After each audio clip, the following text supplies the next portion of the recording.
talking of possibilities, let's actually experience what possibilities means.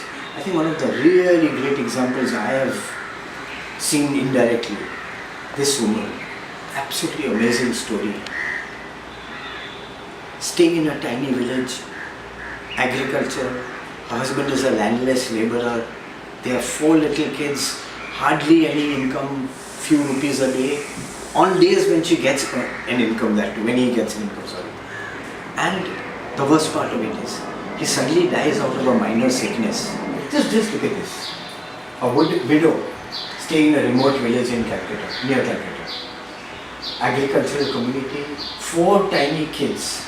The husband suddenly dies. Imagine the kind of difficulty, the kind of situation people can go through. Most people would have just, actually feel it for yourself. Why talk? Feel it. What would you do if you suddenly become a widow and you have 4 kids, the kids are crying, "Mommy, I'm hungry," and you know the tiniest one is in arms and is going to die anytime. What do you feel? What do you really feel? You know, most of us would feel like suicide. Was there the option of committing suicide for her?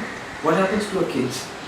What happens when this kind of hopelessness takes over that you can't even commit suicide without murdering 4 children? Nobody does that. You know what this woman does? She takes a vow. I am not going to get defeated. I am not going to surrender.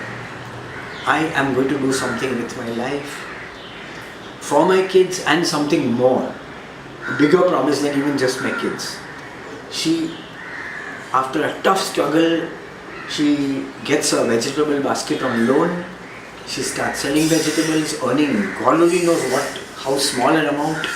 From that kind of timing, getting up at 4 a.m., walking to wholesale markets. Later on she had a hand cart, coming to a bigger town, selling, getting cheated. You know what happens in this kind of life? Just imagine what happens if she doesn't sell the vegetables for 1 or 2 days.